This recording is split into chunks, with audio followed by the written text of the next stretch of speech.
Those of you who've been watching the channel for a long time know that I'm a big fan of Nixie tubes, and Nixie tube clocks in particular. So when a clock collecting friend of mine offered to trade me this clock for some other clocks and parts, I agreed.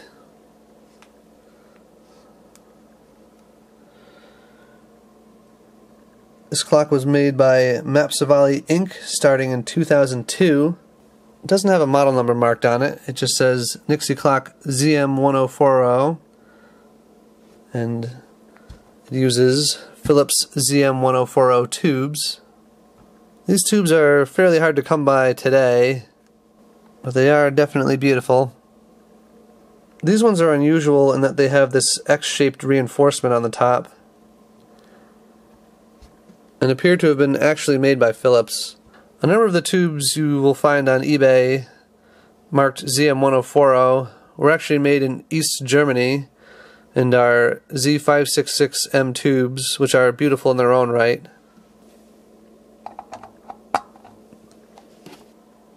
Unfortunately, the multiplexing rate of the display is pretty close to the shutter speed of the camera, so you see quite a bit of flickering. It doesn't flicker like that to the human eye, at least not as badly, but the multiplexing rate definitely could be higher.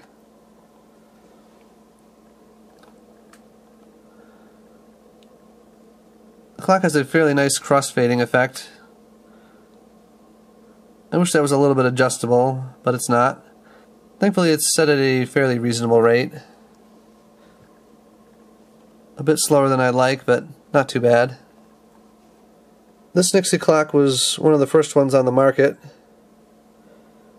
It came out at the start of the Nixie clock craze. In just a few years, premium clocks like this became less common and cheaper, more mass-produced ones took their place. Using the Internet Archive, I was able to find that this clock originally sold for $450. Now you'd be lucky to get the tubes themselves for less than around $350 in new old stock condition. I believe they are the long life type though, and the clock doesn't push them particularly hard. You can see they're not super bright. I don't see a mercury capsule in the base of the tubes, but that doesn't mean mercury wasn't added to improve the life of the tubes. Unlike most Nixie tube clocks from the early 2000s, this one uses all surface mount components because it was not sold as a kit, it was only sold pre-assembled. For kits that I'm going to put together myself, I prefer through-hole components because they're easier to solder by hand. The clock only has two buttons on the back. The right one is labeled Set and the left one is labeled Adjust. The Set button cycles through 4 modes: setting the hours, setting the minutes, and setting the seconds.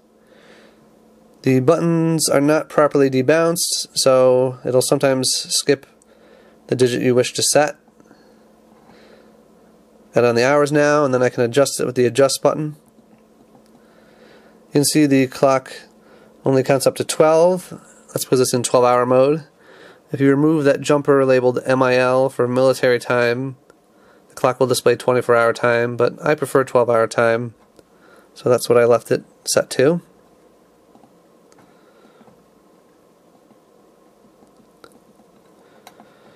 Most clocks that have an option to set the seconds just reset the seconds to 0. For some reason they decided to have it increment them. It makes it a little bit less convenient to try to get this clock synchronized to a specific time, but it's still doable.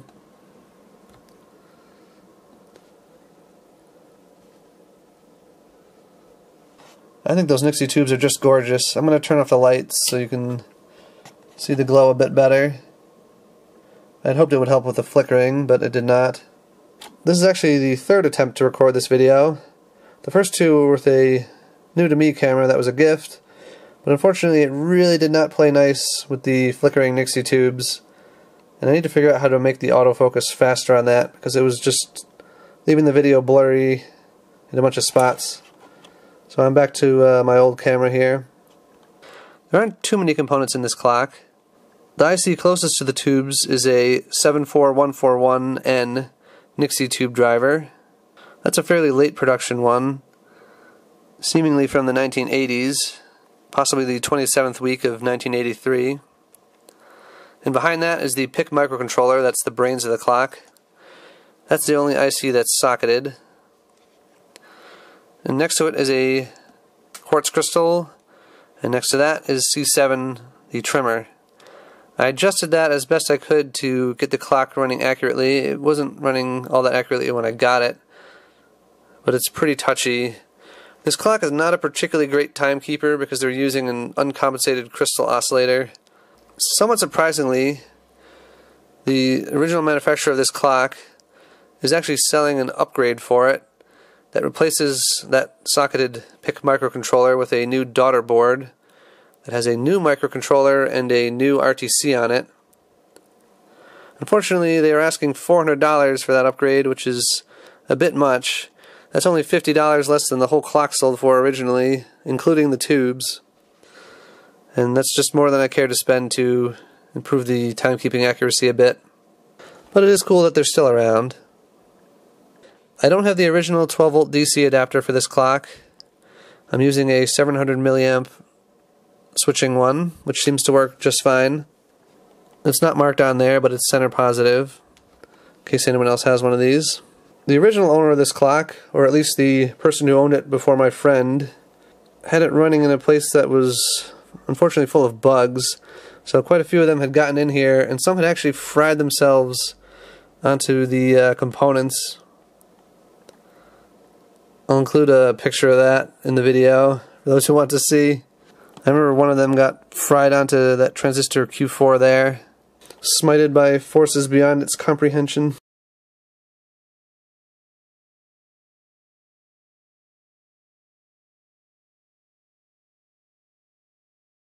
Well, thanks for watching.